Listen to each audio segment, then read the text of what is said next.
2 Kings chapter 18.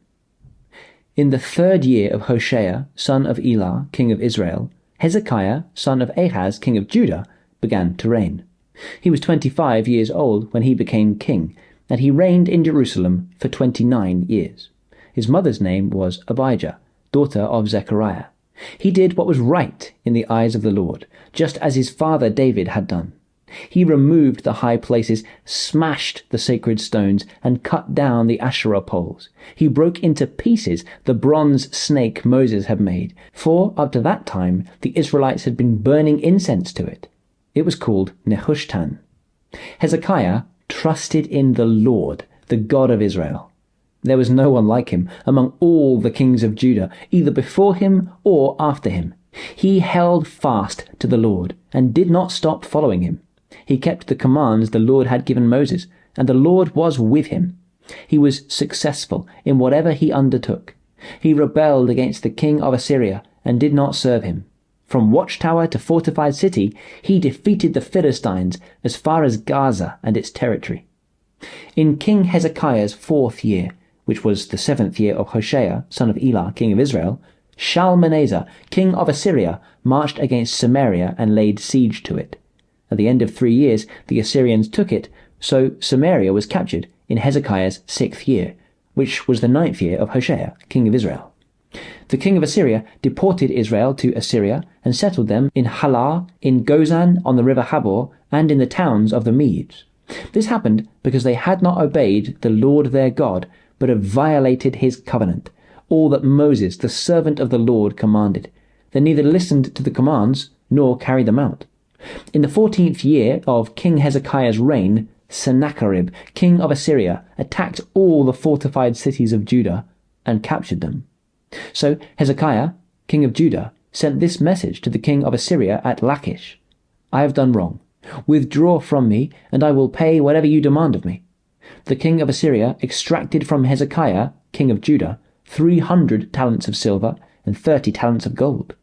So Hezekiah gave him all the silver that was found in the temple of the Lord and in the treasuries of the royal palace. At this time, Hezekiah, king of Judah, stripped off the gold with which he had covered the doors and doorposts of the temple of the Lord, and gave it to the king of Assyria.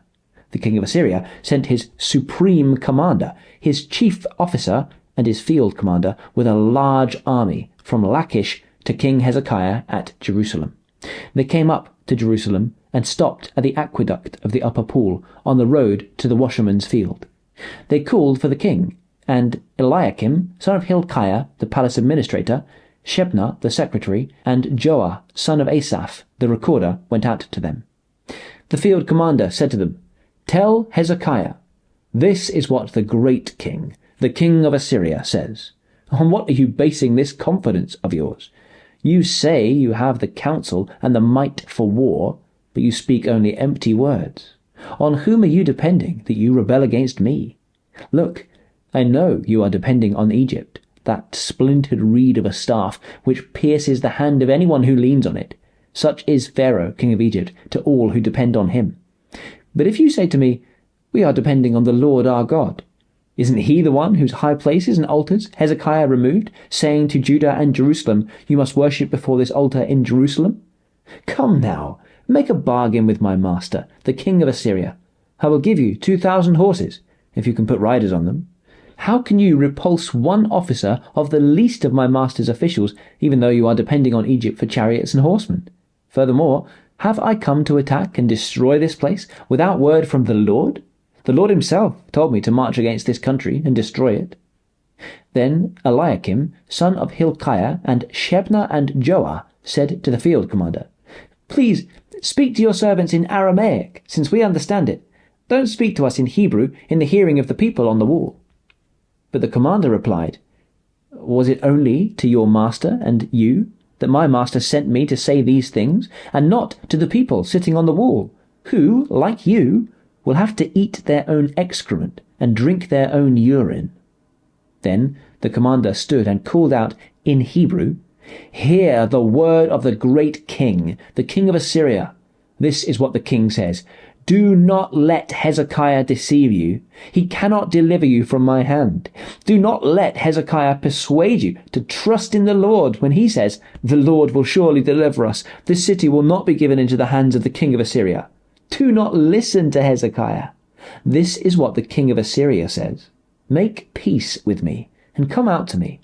Then each of you will eat fruit from your own vine and fig tree, and drink water from your own cistern, until I come and take you to a land like your own, a land of grain and new wine, a land of bread and vineyards, a land of olive trees and honey.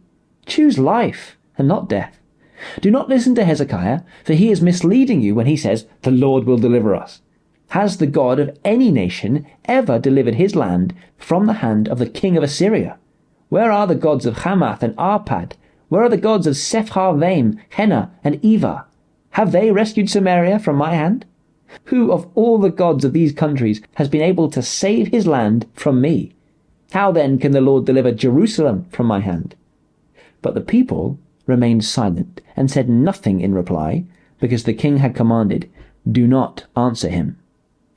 Then Eliakim, son of Hilkiah, the palace administrator, Shebna, the secretary, and Joah, son of Asaph, the recorder, went to Hezekiah with their clothes torn, and told him what the field commander had said.